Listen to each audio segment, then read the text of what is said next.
Next issue చూద్దాం. ఓటమి నేర్పిన పాఠమా లేక రాబోయే సవాలుకు సిద్ధమవుతున్న వ్యూహమా? వైఎస్ జగన్ ఫోకస్ అంతా కూడా ఇప్పుడు రూరల్ ఏరియాల చుట్టే తిరుగుతుంది. ఏ రైతుకు ఏ చిన్న సమస్య వచ్చినా నేనున్నా అంటూ కదలి వెళ్ళిపోతున్నారు. జగన్ రూరల్ రూట్ ఎందుకు ఎంచుకున్నారు?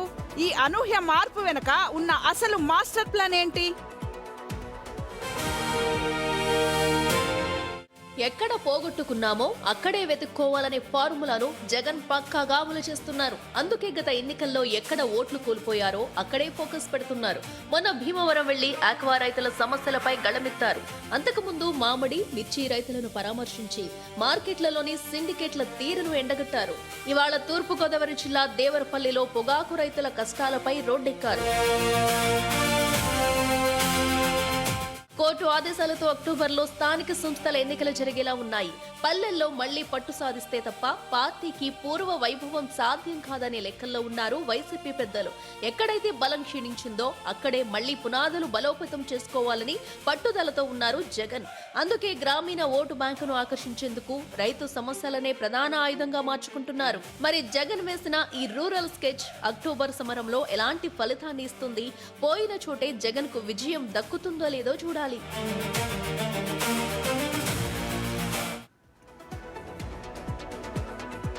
ఎస్, ఇందులో ఏమాత్రం కూడా తప్పు లేదు. ఇది కరెక్టే. అసలు అపోజిషన్ పార్టీ చేయాల్సిన పనే ఇది. అపోజిషన్ పార్టీ ఎప్పుడూ కూడా ఆ పార్టీ ఆఫీసులో కాదు ఉండాల్సింది, జనాల్లో ఉండాలి. ప్రభుత్వాన్ని నిలదీయాలి. ప్రజా సమస్యలు ఎక్కడుంటే అక్కడ అపోజిషన్ లీడర్ ఉండాలి. పరిపాలించడానికి ముఖ్యమంత్రిని వాళ్ళందరినీ కూడా ఎన్నుకుంటారు ఎక్కువ సీట్లు ఇచ్చి. సో తక్కువ సీట్లు వచ్చిన వాళ్ళు ప్రతిపక్ష స్థానంలో కూర్చోబెడతారు. మా తరపున మీరు ఫైట్ చేయండి అని అవకాశం ఇస్తారు. రెండు ఆపర్చునిటీస్ ఈక్వల్ టు, ఎప్పుడైనా opposition leader is equal to CM పరిపాలన చేస్తారు. ఆ డెసిషన్స్లో ఏమైనా తప్పు చేస్తే వాటిని కరెక్ట్ చేయడానికి అపోజిషన్ లీడర్ ఉంది. సో జగన్మోహన్ రెడ్డి వెళ్తున్న వే, అది ఆక్వా రైతుల దగ్గరికి వెళ్ళినా, ఇప్పుడు వాళ్ళ చెరుకు రైతుల దగ్గరికి వెళ్ళినా, పొగాకు రైతుల దగ్గరికి వెళ్ళినా, that is the correct approach. నిజంగా అలా వెళ్ళమనండి, కంటిన్యూగా వెళ్ళమనండి. వచ్చే ఎన్నికల్లో ఆయన రిజల్ట్ మళ్ళీ మారిపోతుంది, ఖచ్చితంగా మారిపోతుంది. రాష్ట్ర ప్రజలు మళ్ళీ యాక్సెప్ట్ చేసే అవకాశం ఉంటుంది. ఎప్పుడైతే జగన్మోహన్ రెడ్డి కొన్ని విషయాల్లో మొండితనంతో బిహేవ్ చేయడం, ఫర్ ఎగ్జాంపుల్ అమరావతి రాజధాని ఉంది, గతంలో వద్దన్నారు, 3 రాజధానులు అన్నారు, అది వర్కౌట్ కాలేదు, 3 చోట్ల కూడా ఓట్లు వేయలే జనం.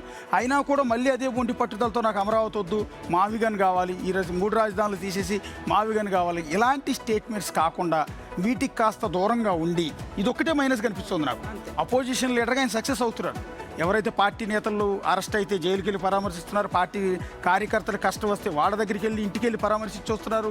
సో అన్ని రకాలుగా పార్టీ కేడర్తో సమావేశం అవుతున్నారు, పార్టీ కేడర్ని పునర్నిర్మించుకుంటూ ఉన్నారు. ఎక్కడైతే దెబ్బతిన్నారో అక్కడ మళ్ళీ పార్టీని స్ట్రెంథ్ చేసుకునే ప్రయత్నాలు చేస్తున్నారు, రైతుల్ని, గ్రామీణ ప్రజల్ని కలుస్తున్నారు. That is the correct approach. ఇందాక నేను చెప్పిన మైనస్ పాయింట్లు ఉన్నాయే, వాటిని కనుక కొంచెం సరి చేసుకోగలిగితే మళ్ళీ 2024 ఎన్నికల నాటికి వైఎస్ఆర్ కాంగ్రెస్ పార్టీ కావచ్చు, జగన్మోహన్ రెడ్డి పూర్తి స్థాయిలో పికప్ అయ్యే అవకాశం ఉంటుంది. అసలు జనంలో ఉంటేనే కదా జనాల సమస్యలు తెలుస్తుంది, జనాల తరపున ప్రశ్నించే గలంగా మారుతారు. ప్రతిపక్ష నేతగా వైఎస్ జగన్మోహన్ రెడ్డి గారు కరెక్ట్గానే ఉన్నారు. ఏ అవకాశం వచ్చినా కూడా రైతులకు సంబంధించిన, ఇతర గ్రామీణస్తులకు సంబంధించిన ఏ అవకాశం వచ్చినా వదులుకోవట్లేదు. ప్రజల్లోకి వెళ్తున్నారు, ప్రజల దగ్గరుండి సమస్యలు తెలుసుకుంటున్నారు.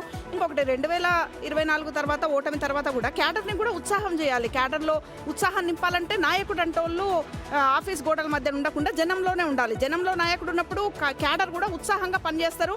అన్ని సమస్యల మీద కూడా వాళ్ళు ఇంకా రెట్టించిన ఉత్సాహంతో కొట్లాడతారు. కాబట్టి అన్ని అంశాలను కూడా, ఇప్పుడు అన్ని అంశాల్లో జగన్ గారు ఉండడం మంచి పరిణామం ఇంకా కనిపిస్తుంది. రాబోయే స్థానిక సంస్థల ఎన్నికలు కూడా వస్తున్నాయి. అంటే స్థానిక సంస్థల ఎన్నికలు అనగానే అధికార పార్టీకి ఒక ఎడ్జ్ ఉంటుంది అంటుంది. కాబట్టి ఇట్లా జనంలో ఉన్నప్పుడు ఆ ఎడ్జ్ కూడా తిరగరాసే అవకాశం కూడా ఉంటుంది. మన బంకీపూర్లో ఏమైంది, మొత్తం కంచుకోటని వచ్చి పీకే బద్దలు కొట్టినట్టు చెప్పలేము. అనూహ్య మార్పులు కూడా జరగవచ్చు. ఈ నాయకుడు జనాల్లో ఉన్నప్పుడు కొంచెం వస్తున్నారుగా, మా సమస్యల నుంచి కొట్లాడుతున్నాడు కదా అని స్థానిక సంస్థల ఎన్నికలకు కూడా కొంచెం అడ్వాంటేజ్గా మారే అవకాశం కూడా కనిపిస్తుంది. ఖచ్చితంగా దాంతోపాటు ఇంకో చేయాల్సిన మంచి పని, రైతుల దగ్గరికి, గ్రామీణ ప్రజల దగ్గరికి వెళ్తున్నట్టు అసెంబ్లీకి కూడా వెళ్తే ఇంకా బాగుంటుంది. అసెంబ్లీకి కూడా వెళ్ళాలని రిక్వెస్ట్ చేస్తాను. అసెంబ్లీ సమావేశాల డేట్ కూడా వచ్చింది కాబట్టి వెళ్తారా వెళ్ళరా అని ఒక చర్చ నడుస్తాం. ఎస్, ప్రతిపక్షం అంటే ఏంటి? అధికార పార్టీ అక్కడ పరిపాలన చేస్తూ ఉంటే ప్రతిపక్షం ప్రజల తరపున ప్రభుత్వాన్ని క్వశ్చన్ చేయడానికి ఉన్నటువంటి పార్టీ. ప్రతిపక్షం ఎంత స్ట్రాంగ్ గా ఉంటుందో అధికార పార్టీ అంత బలంగా వర్క్ చేస్తూ ఉంటుంది అనమాట.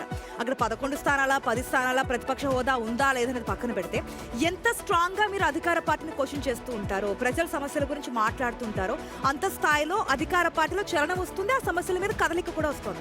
మొన్న ఆక్వా రైతుల గురించి మాట్లాడారు, దాంట్లో ఎంతో కొంత చలనం వచ్చిందిగా. ఇప్పుడు యూనిట్ ₹1.5కి ఇవ్వాలని చెప్పి ప్రభుత్వం నుంచి ఒక వాదన తెర మీదకి వచ్చింది, అంగీకరించారు. అక్కడ ఆక్వా రైతులు సంతోషం వ్యక్తం చేస్తున్నారు. ఇప్పుడు పొగాకు రైతులకు సంబంధించి కూడా ఆవేదన వ్యక్తం చేస్తున్నారు. ప్రభుత్వం రెస్పాండ్ అవుతుంది. ఒకవేళ యాజ్ అ ప్రతిపక్ష పార్టీగా మీరు అనుకుంటున్నారు కాబట్టి వైఎస్ఆర్సీపీ అధినేతగా మీరు కూడా వెళ్ళి అక్కడ రైతులతో మాట్లాడుతున్నప్పుడు, క్వశ్చన్ చేస్తున్నప్పుడు అది అధికార పార్టీకి ఒక నెగిటివ్ పాయింట్ కాబట్టి లేదు దాన్ని కూడా సాల్వ్ చేయాలని చెప్పి ఒక పాయింట్ వస్తుంది. ఈ విధంగా అధికార పార్టీని క్వశ్చన్ చేయడానికి ఉన్నదే ప్రతిపక్ష పార్టీ.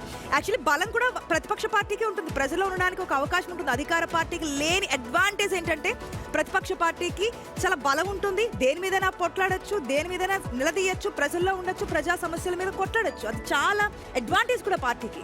ఎస్, ఈ సందర్భంగానే క్వశ్చన్ రైజ్ అవుతుంది. స్థానిక సంస్థల ఎన్నికల్లో రైతు ఉద్యమం వైసీపీకి టర్నింగ్ పాయింట్ అవుతుందా? అవ్వచ్చు, చెప్పలేము.